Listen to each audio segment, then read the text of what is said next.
जय श्री राधे कृष्ण भक्तों।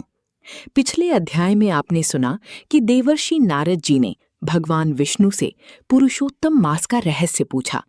लेकिन आज का अध्याय अत्यंत भावुक और अद्भुत है।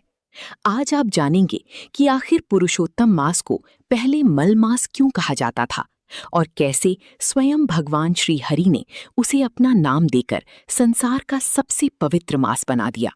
तो कथा को अंत तक अवश्य सुनिएगा, क्योंकि आज की कथा सुनकर आपका हृदय भी भावुक हो जाएगा।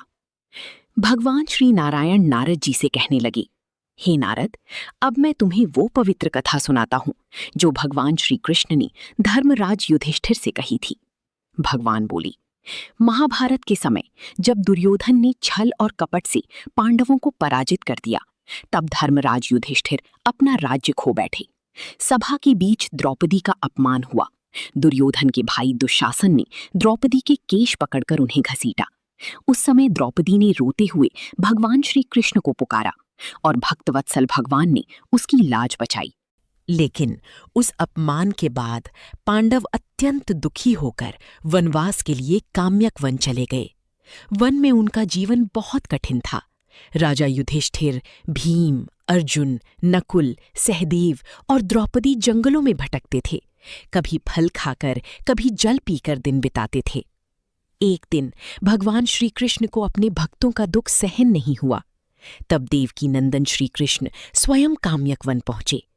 जैसे ही युधिष्ठिर ने भगवान को देखा, वे ऐसे प्रसन्न हुए जैसे मृत शरीर में फिर से प्राण आ गए हों। उन्होंने प्रेम पूर्वक भगवान के चरणों में प्रणाम किया।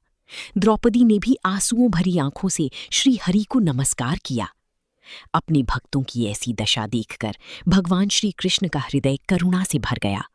लेकिन जब उन्हें दुर्योधन के अत्याचार याद आए, तब उनका क्रोध प्रचंड हो उठा। ऐसा प्रतीत होने लगा मानो करोड़ों प्रलय अग्नियां एक साथ प्रकट हो गई हों। उनके मुख का तेज देखकर दिशाएं कांपने लगीं। ऐसा लग रहा था कि यदि भगवान का क्रोध बढ़ गया तो पूरा संसार भस्म हो जाएगा। ये देखकर अर्जुन भय से कांप उठे। उन्होंने तुरंत हाथ जोड़कर भगवान से विनती की, हे कृष्ण, हे जगन्नाथ, आप समस्त संसार के स्वामी हैं। यदि आप क्रोधित हो गई तो संपूर्ण सृष्टि नष्ट हो जाएगी। प्रभु, कृपा करके अपने क्रोध को शांत कीजिए। अर्जुन की प्रार्थना सुनकर भगवान धीरे धीरे शांत हुए।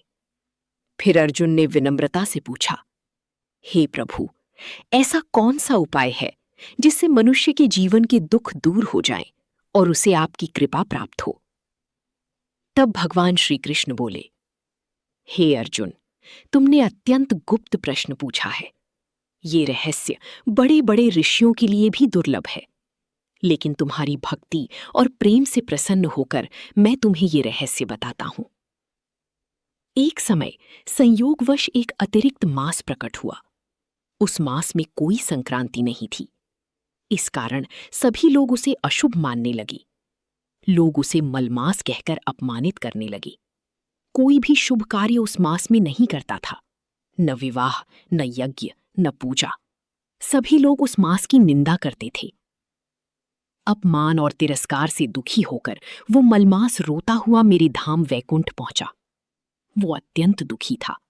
उसकी आंखों से आंसू बह रहे थे। उसने मुझे शीशनाग के सिंहासन पर बैठे देखा और तुरंत दंडवत प्रणाम किया। फिर रोते हुए वो कहने लगा, अब सबसे भावुक प्रसंग आने वाला है। आखिर मलमास ने भगवान श्री हरि से क्या कहा? क्यों वो रो रो कर अपनी पीड़ा सुना रहा था? और कैसे भगवान विष्णु ने उसे संसार का सबसे महान पुरुषोत्तम मास बना दिया? ये अद्भुत रहस्य जानने के लिए देखिए पुरुषोत्तम मास महात्म्य का चौथा अध्याय। अगर कथा अच्छी लगी हो तो वीडियो को लाइक करें, चैनल को सब्सक्राइब करें और कमेंट में लिखें, जय श्री कृष्ण। फिर मिलेंगे अगले अध्याय में।